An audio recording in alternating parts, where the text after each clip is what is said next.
right, Malpal. Let's do something that is a little bit of our brainchild here. We thought of this and are excited to kind of roll it out here. I don't think we've ever done anything like this. If we have, y'all can correct me. But we're calling it the Rankings Roller Coaster. So strap on in, buckle up. We're going to go see which ones are going up, which one's going down. Throw your hands up. Go wild with us. But basically what we did here is we're going to look at the 12 UIL state champions. They played 2 weeks ago, and we've got to crown 12 of them. And we're going to take a look back and see in the preseason rankings, which we do every single year, and that is basically like the most excited thing about the magazine is we rank all the teams. We do the top 25, I believe, for each one, and then top 50 in 6A, because those two are obviously combined until the playoffs. But we're going to go back through and see, we've split it into 3 different categories, what their preseason ranking was, what their lowest ranking was during the regular season. And so for each week of the regular season, we release the top 10 for 1A through 5A, and then in 6A we do the top 25. And so we're going to see at what point was their lowest out of those top 10 numbers, and then we're going to see what the final preseason ranking was before the playoffs started. So without further ado, let's go ahead and get started. We're going to start off with the big boys here, and that would be the 6A 2021 State Champions Rankings Roller Coaster. So we're going to start off with the largest 11-man classification, and that would be 6A Division 1. We're looking at the North Shore Mustangs as they grab their trifecta over Duncanville in the state championship. Now, they started off the preseason rankings as the 4th-ranked team in 6A Division 1. When we started going into the year, all throughout the regular season, we rank the top 25 6A teams, and the lowest that they dropped was 13, and they ended in our final regular season rankings at number 7. Then you go down to 6A Division 2, and again, this is all top 25 here, and Westlake, well, they made us look super stinking smart because we started them at number 1. The lowest they were ranked was number 1, and guess what? They finished with a 3-peat. Coach Todd Dodge goes out on top, and they were wire-to-wire undisputed number 1 team in the 6A classification. So there you go. There's 6A. Moving on down into 5A. This one, 5A Division 1. How about that thriller that was Katy Pato over College Station? This one a little bit different than what we saw. Obviously, Westlake in 6A went wire to wire. This one, they both in 5A, this Katy Pato and Sock both started out preseason number 13, which I thought was kind of interesting. Then, throughout the season, obviously, when we get into regular season, we only focus on the top 10 teams in each classification, so they would have started off not ranked technically after week 1. But the lowest that and then the final was Katy Pato, 8.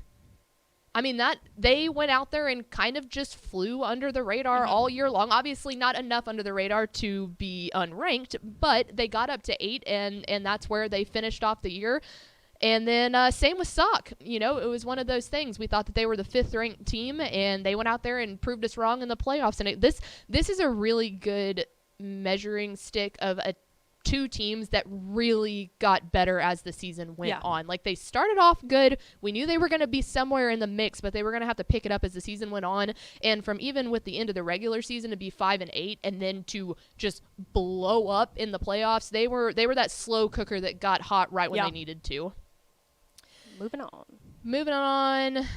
4A Division 1, that was the Stephenville Yellow Jackets, and talk about a team that just wouldn't let us forget them. Starting off the season ranked 18th in the 4A Division 1 preseason rankings. Obviously, then that meant that they were not ranked early on in the season, and they just kept climbing. They finally got over to the number 2 spot, and that's where they ended the year. And I mean, at week 11, that was the wrong one. I'm going to say this. Here we go. At week 3 was the first time that they made it into the top 10 rankings. They made it in at 8, and then they just slowly climbed their way up all the way to the very top. And then obviously, that's impressive. Yeah, and if you take a look back at their playoff run, that's a team that really genuinely went through the gauntlet. When you've got Argyle, Melissa, and you're having to take down all of those high-flying teams. I mean, even LBJ in that championship game, they just handed it to them. Yeah.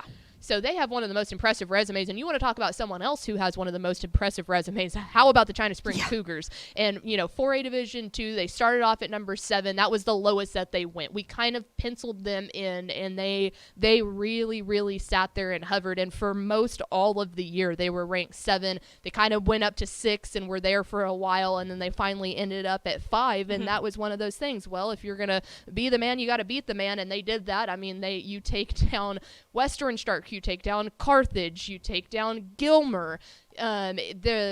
Both of these 4A might have had the 2 most impressive resumes to get to that state championship. Yeah. Moving on now, let's head over to 3A. 3A Division I, your state champions were Lorena. They started off as a preseason ranked number 8. They kind of died down there a little bit in the early part of the season, and then they steadily picked it back up.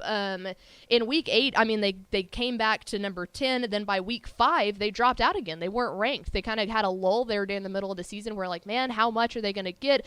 They really started to pick it up towards the end of the regular season. In district play, we get them up to number 5, and then, as we all know, they just took off in the playoffs. I think that's so impressive too, when you can start off being ranked, and then because you've got all that hype around you, you dip off, you're not even in the charts anymore, and then you work your way up to being ranked and winning a state championship. That's super impressive and really says a lot about that program. It absolutely does, and then it's funny because you have the exact flip side here, and this was the only other team other than Westlake that was wire-to-wire number 1 team in our rankings. And we were talking about it before the season, or at state championships too. Like, I picked Gunner to win, and it was like, I'm a dummy. They were preseason number 1. They never failed to prove that they were not the team to beat, and they went out there quietly, did their job, and then had an unbelievable championship victory over Gunner. And I mean, just kind of spanked a team that hadn't been tested all year long because they had been so good. And it was such an awaited game too. You got number 1 taking on number 2 in a state championship. Everybody was so looking forward to this game. The stakes were like super high. So Franklin is the only other team other than Westlake. Both of them were the 2 wire-to-wire number 1 teams throughout the year. Moving on into the 2A ranks. 2A Division I, the Shiner Comanches taking down Holly in that state championship game. And it's funny because this was another wire-to-wire team until the state championship game. Really, until that regional final game against Refugio. Shiner came in as the number 2 team in 2A Division I in the preseason. Refugio was number 1. And as years passed, it's always a coin flip between those two. It's picking the lesser of the two evils, if you will. Refugio stayed wire-to-wire number 1 all throughout the regular season. Then Shiner stayed number 2. They met, and Shiner said, hey, yeah, about that, we probably should have been number 1. So they finish out the regular season number 2. Of course, that's always a toss-up between those two teams. They give us no doubt that they should be 1 and 2, and we figure out who has the correct ranking in that regional final round. Shiner, your 2A Division I state champions.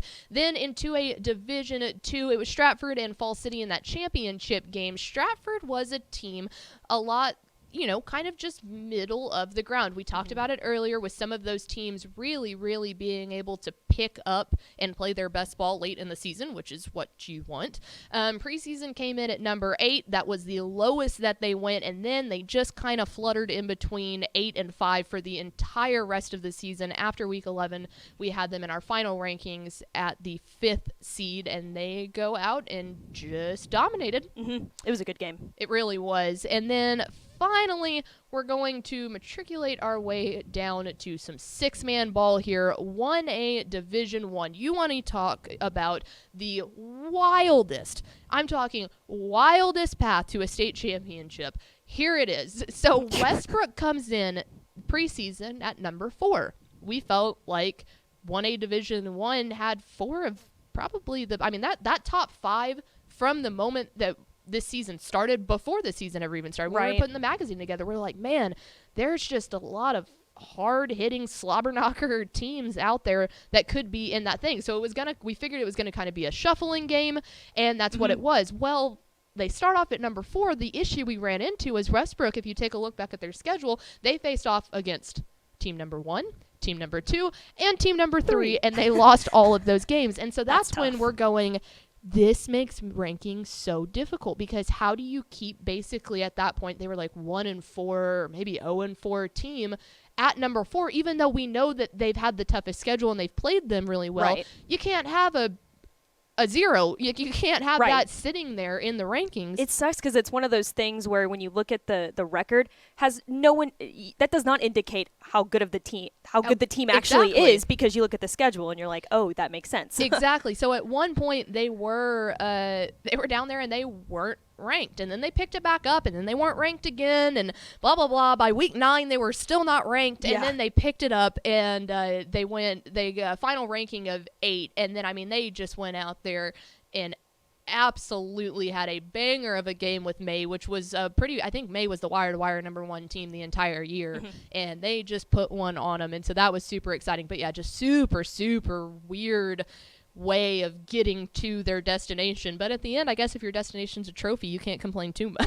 Right. And you got the exact opposite in 1A Division 2. Yeah, exactly. And then Strawn was one of those that were going, okay, we know they're going to be really good. We're going to rank them number 3 in the preseason. That was the lowest that they went, and then it was just a shuffle game the rest of the way there of they go up, they go down, they go up, they go down, and those weren't losses or anything like that. It was more just margins of loss and everything. But they ended at number 2, and they were at number 2 for basically the entire year. And then they went out there, and Dwayne Lee and his squad got the whole thing done. So yeah, we can go ahead and take that down now. But the main highlights, I think, to hit there were 2 teams that were wire-to-wire number 1. That was Westlake, which is the least surprising out of anything. And then Franklin forcing people to pay attention to them. I feel like even after last year, obviously they go out and they lose the heartbreaker to Canadian. But that was a team that at last year's ranks kind of had come out of nowhere. It was like, okay, they've got some dudes. And then they had some dudes, and the other thing about Franklin, too, is, us, we're slot team mafia here, but there's a lot of people that tend to kind of sleep on the slot T just because it's like, okay, Franklin's just mulling over people. They were dropping 70 burgers on people for weeks and weeks and weeks, and it's like, okay, put them off. We'll talk about them in December type of thing. And then they get there, and you're like, holy cow, even going up against number 1 or 2, they're that good. They're great at running it, too. So, yeah, that was kind of one of those. Lorena was obviously a little bit of a shocker. Obviously, I guess the one that started lowest was Stephenville when they started in the preseason as number 18 and then just steadily worked their way up. And they did it against really good competition. Like, Argyle and Melissa were a little bit down this year, but when you have to go through Argyle, Melissa, Paris, that's a district of doom, a regional path of doom, and so they were our lowest ones. But just about everyone started within the top 10 that won a state championship. Peyto, Sauk, and Stephenville being the only ones that didn't start in the top 10. But as the season goes on, that obviously fluctuates and stuff. But yeah, there's a little bit of a roller coaster ride through those state championships. It's always interesting for me to see kind of how that works, and rankings are very particular, and you can't just, it's not a dump everything every single week and start fresh. It's a move as you go, a steady climb type of thing. And I also think it's kind of interesting, too, when you first see the rankings come out, it's interesting to see how that affects each team each week, because each team handles it very differently, So I think that's super interesting, No, and you hit the nail on the head, too, because people always ask us, that's why the magazine is such a big deal, because that literally, what people don't realize is that sets the ripple effect on rankings for the rest of the year. Because if you don't get those preseason rankings even remotely close to being right, it's really hard